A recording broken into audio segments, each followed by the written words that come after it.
Hello, y'all. This is Miss Mother Trucker. I'm just taking a quick break here. Gonna have some very unhealthy food, which I normally don't do, but we're gonna go ahead and do it. I am sitting here in Oklahoma. I just left Kansas a minute ago. I'm headed to Maryland, California. I'm dropping off a pastry load. And it's dry, which is really nice. Y'all, it is getting cold out here.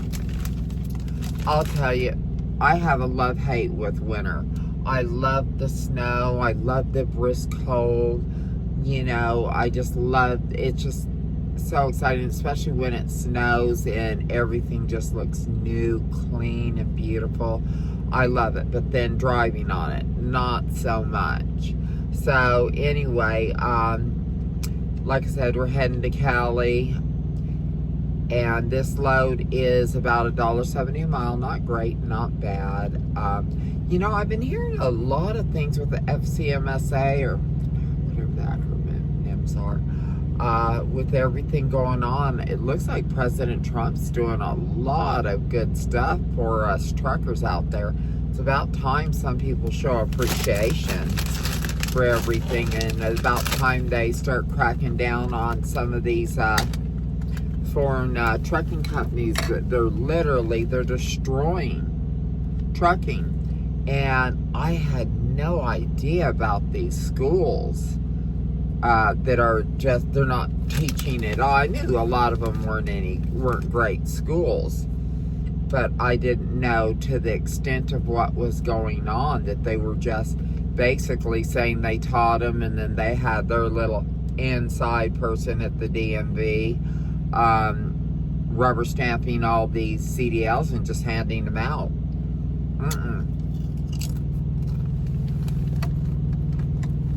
For me, y'all,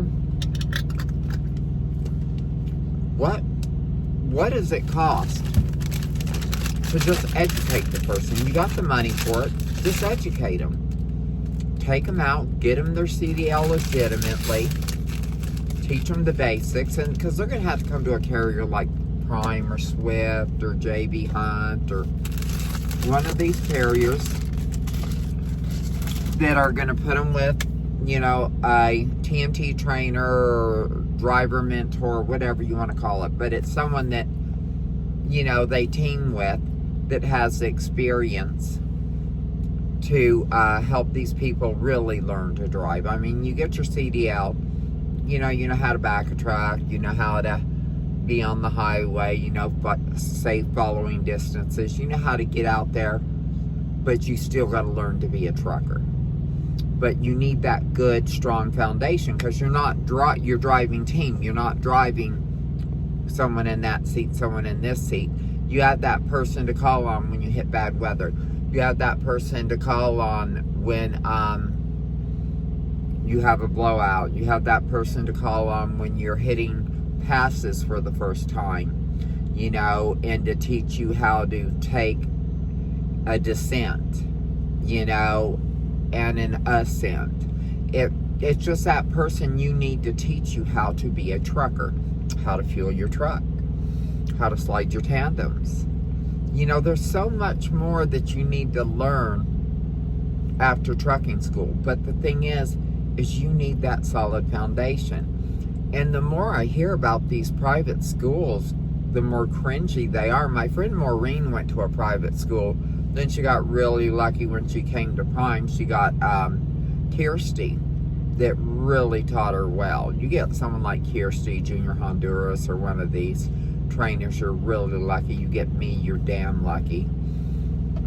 I'm a good trainer, and I have a lot of patience with my students. And that's not just toot my own horn. I'm really kind and take good care of my students. But you know, you get someone that will get you out here and really teach you how to be a real truck driver, teach you how to be safe. But damn it, you need that foundation. And I really do prefer, now that I've heard so much about these private schools, I used to be kind of like, you know, you can go this way, that way. Why go to a private school if you can just go get it through the carrier and not pay? Now I think if you want to end up having a good foundation on you and be a solid driver, you should go through a carrier, because they have a lot of incentive to make sure you are properly trained. A lot of financial incentive because, you know, you go out there, you get in a wreck, and you kill someone. That carrier's on the hook. Plus, you know, they want you to really take care of their equipment. So, and especially if you, now I was pad trained and I loved it. But I mean, my trainer was Jimmy, and he, not my TNT trainer. That man was a nightmare. He tortured me for months and taught me nothing. But my actual CDL trainer, he was awesome. And I talk to him to this day, years later. You know, he is always there for me. But his students get done, they know how to back. They know how to drive a truck, you know. And that's when you have your permit. They're training you. They're sitting beside you. They're working with you on the pad. He took you out into real world situations to learn to back too. I mean, he was just a really, really good trainer for getting my CDL. I passed the first time. And then if you're real lucky and you have a good trainer that's, you know, CDL trainer that goes out on the road with you and sits beside you, then you get a lot more driving time behind the wheel. So that has its pros and cons because you're not getting as much what I consider pad time, which is really teaching you how to maneuver this truck, really teaching you how to move this truck. So I think there's advantages to both, and I think if you had the best of both worlds, you would have a week of pad time, then you would go out with a trainer for a couple of weeks, get your CDL, then you would go into your next phase of training. So, you know, like I said, it's 2 of one, 3 of another, y'all. And all you students out here learning during the winter, you know, count that as a blessing. I did. I started my journey in the winter because you're going to actually have a trainer that's going to work with you during the winter. It's easy to train during the summer and spring and all that because it's good weather. But, you know, I worry about the students that get out here for the first time and face it during the winter. That's hecka scary, you know, because they weren't trained during the winter.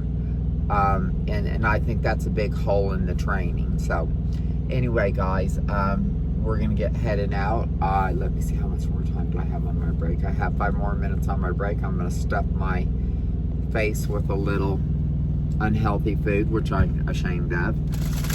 And, right, if you know, you know. Okay. But that should never be a regular thing. I am thinking of starting doing some cooking videos for the channel, ways to eat healthier, and I'm thinking of like cooking a meal, comparing it to something similar that's over processed and nasty, like at a Love's or an Arby's or a Subway, whatever, but making it on the truck and showing you the savings difference, not to mention the health benefits that go with it. So I'm really thinking of doing that and maybe doing it once a week.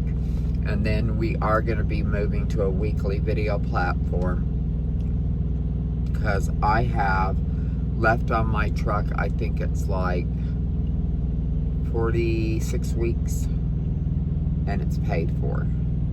And I'm thinking of, you know, like those weeks, doing a video every week discussing what loads I did that week and shooting during the week, letting you see places I go and things like that. And then doing a recap of the week, how much that I got paid for the loads, how many miles it went, and so forth about the week. And then say this is week number 45 or whatever. And this is how much, you know, and it'll be published right after I know what my settlement for the week is, what I took home. So if y'all are interested in that, let me know. I mean, we're going to do it anyway, but let me know if you're interested in the cooking videos and how I cook on the truck and, you know, recipes that are easy, or maybe doing batch meals when I'm at home. Now that I bought my little Arctic Fox camper, I'm going to go in there stop in, do batch meals. And eventually that thing's moving to the terminal because it's in the back of my pickup. So, and we'll be going on some adventures in that too. So, but anyway, guys, until next time, guys, I'm acting like I'm wrapping up the video. I'm not. We still got a little ways to go. Okay, guys, sorry I got on the soapbox. Talk to you in a little bit. Okay, y'all, we are busy fueling. It is snowing. We're in Oklahoma. We are headed kind of southwest. We will be dropping below 40 here before too long. Hot mess, y'all. My student's going to be driving, taking over. Just, yeah. Y'all. Snow's barely starting to stick.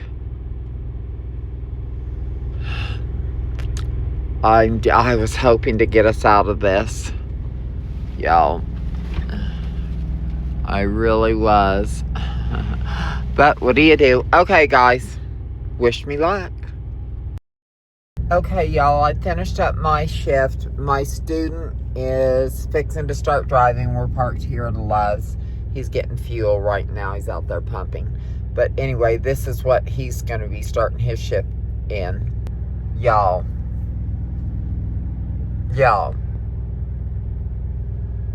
Okay, it's really starting to come down.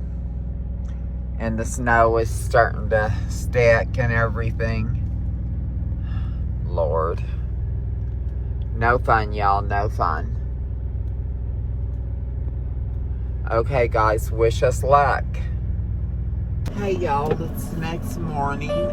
My hair is a hot mess.